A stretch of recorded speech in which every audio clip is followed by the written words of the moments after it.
DJ Moore has been traded, Tremaine Edmunds was flat out cut, and the safety room we thought we could rely on has been completely gutted. We are 2 weeks into the chaos of NFL free agency, and this Chicago Bears roster looks absolutely unrecognizable from the team that just walked off the field last season. But if Caleb Williams is going to take that massive MVP-level leap this year, this wild front office gamble has to pay off right now. If you bleed navy and orange and want to survive this absolutely insane offseason together, do me a huge favor and smash that like button, share this video, and hit subscribe right now. Are we actually looking at a legitimate Super Bowl window opening right before our eyes, or is this front office playing a terrifying game of roster roulette? I am still trying to wrap my head around everything that has gone down because the sheer volume of players walking out the door is staggering. I mean, my jaw hit the floor when DJ Moore was traded to Buffalo. You cut Tremaine Edmunds and watched the Giants instantly scoop him up. You let Jaquan Brisker walk away to the Pittsburgh Steelers. It physically hurts to read that. We also watched C.J. Gardner-Johnson head to the Bills, Jonathan Owens sign with Indianapolis, Kevin Byard leave for the Patriots, and guys like Nash and Wright, Chris Williams, and Durham Smythe all pack their bags. It is a mass exodus of veteran talent, and it leaves us staring at a completely blank canvas on several parts of this depth chart. But let's take a deep breath and look at who is actually in the building right now, going position by position, because the additions are just as fascinating as the departures. Starting with the most important position in all of sports, the quarterback room. We have 3 guys locked in. Caleb Williams is obviously our undisputed QB1. We are heading into year 3 of the Caleb era, and his second full season under Ben Johnson. The growth we saw from him last year was nothing short of electric. He became one of the most terrifying playmakers in the entire league, and the national media is going to be absolutely obsessing over him all year long. If he takes just one more step forward in his development, we are talking about a top 5 player in the NFL, period. Behind him, Tyson Bagent survived all those intense trade rumors and is firmly planted as the backup. And I absolutely love that we brought Case Keenum back on a 2-year deal as the QB3. Keenum is essentially an extra quarterback's coach in uniform at this point. Having a veteran brain like his in that film room with Caleb is invaluable. Moving to the backfield, the running back room hasn't seen any massive earthquakes yet. You still have that dynamic 1-2 punch of DeAndre Swift and Kyle Manangai. Let's be real, there was a stretch of about 12 games last year where that duo gave us arguably the most lethal rushing attack in the entire National Football League. It sputtered a bit at the very beginning and very end of the year, but the potential is undeniable. However, I need you to put a massive asterisk next to Roscoe Johnson's name. I am looking at him as a very serious cut candidate when we get deep into the grueling days of training camp this summer. Britton Brown is hanging around on a futures deal, and I really wouldn't be shocked if he pushes Roscoe out the door for that RB3 spot. I still fully expect the front office to add another body here, maybe a mid-round draft pick or a cheap veteran closer to camp, but even if we just roll with Swift and Manangai, we are in a very solid place. Now let's talk about the pass catchers, because this wide receiver room is giving me absolute chills. We currently have 6 guys fighting for snaps, and the top 2 are going to give defensive coordinators nightmares. Rome Odunze and Luther Burden together on the same field. That is downright unfair. Those 2 are going to feast. But here is where it gets incredibly murky, and I really want to know what you guys are thinking. Question of the day for you guys, and I need you to drop your answers in the comments right now. Who is our true wide receiver 3 when we line up in 11 personnel? Is it J.A. Walker? Is it Khalif Raymond? Or do we desperately need to draft somebody else to fill that void? Let me know down below. Right now, we also have Maurice Alexander and J.P. Richardson sitting on futures deals hoping to crack the roster, but that WR3 spot is a glaring question mark to me. We know Rome and Luther are playing almost every snap, but we need that reliable third option. I firmly believe another move is coming at this position before week 1. At tight end, we have 5 guys under contract, but let's not kid ourselves, there are only 2 that actually matter. But man, do those 2 matter. Colston Loveland and Cole Kmet have morphed into one of the absolute best tight end duos in the NFL.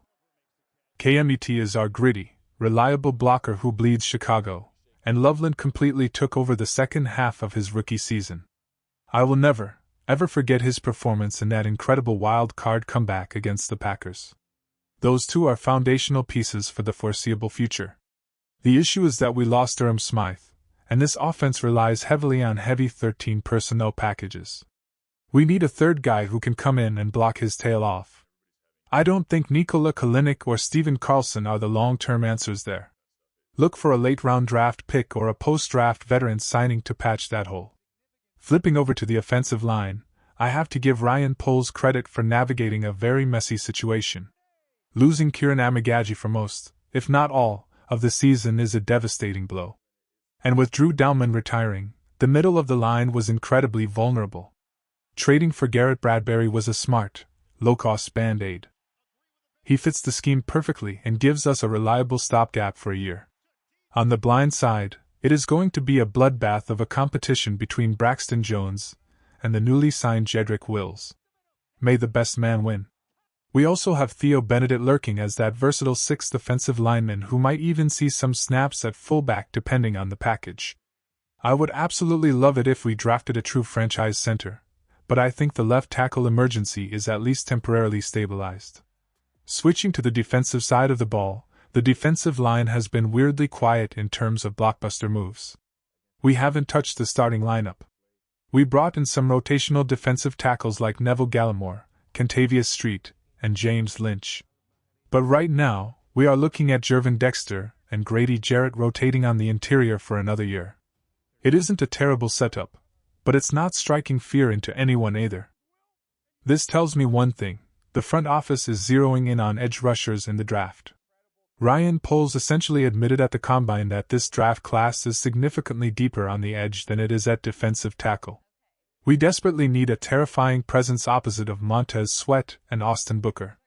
If we go safety in the first round, I am pounding the table for Danny Dennis Sutton in round 2. He fits this aggressive scheme perfectly and could instantly push Booker for starting reps. At linebacker, the turnover has been violent. Cutting Tremaine Edmunds sends a massive message. We brought in Devin Bush to help stop the bleeding, and we still have TJ Edwards holding down the middle. We also brought back DeMarco Jackson and fan favorite Jack Sanborn.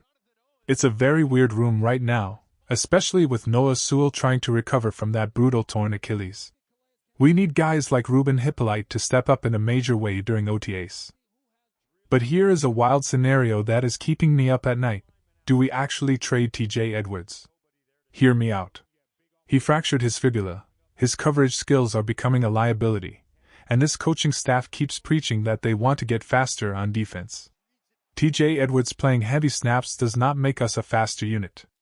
If a desperate team is willing to throw us a day 3 draft pick, I wouldn't be shocked if we pulled the trigger and let DeMarco Jackson and Devin Bush run the show. Finally, let's talk about the secondary, because my heart rate spikes just looking at it. At cornerback, Jalen Johnson and Kyler Gordon absolutely have to stay completely healthy, or this entire defense collapses. I am incredibly nervous about our CB2 situation. Tariq Stevenson really struggled down the final stretch of last season, and we let Nashon Wright walk. Are we really comfortable banking on Stevenson bouncing back, while relying on Zay Frazier, who missed all of last year, and Terrell Smith, who is coming off a torn ACL? That is playing with fire. Do not be surprised if we draft a corner early to completely replace Stevenson. And then there is the safety position. It is practically a ghost town. Kevin Byard is gone. Jaquan Brisker is gone. Kobe Bryant is locked in as one starter, but after him, we are looking at Cam Lewis acting as a hybrid backup nickel and safety, and Elijah Hicks. If we had to play a real football game tomorrow morning, Elijah Hicks would be starting. That is a massive red flag. We are absolutely drafting a safety early. The only question is when. Do we take a day 1 stud in the first round like Dylan Thieneman or Emmanuel McNeil-Warren? Do we wait for the second round and grab Kamari Ramsey or AJ Halsey? Or do we try to strike gold in the third tier with guys like Genesis Smith, Zaki Wheatley, or Bud Clark?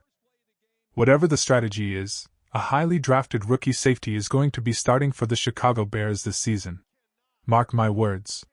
To wrap it up with the specialists, we are rolling with the ultimate reliables, Cairo Santos kicking the ball, and Torrey Taylor booming punts. Interestingly, Scott Daly hasn't been brought back yet. Right now, Luke Elkin, who was snapping for Tory Taylor back at Iowa, is holding down the long snapper job on a futures deal. That college connection is definitely something to keep an eye on. That is the brutal, unfiltered reality of where this Chicago Bears roster stands today. The draft is going to change everything, and I will be right here to break it all down for you when it happens. Let me know your biggest concerns in the comments, and I will catch you guys in the next one.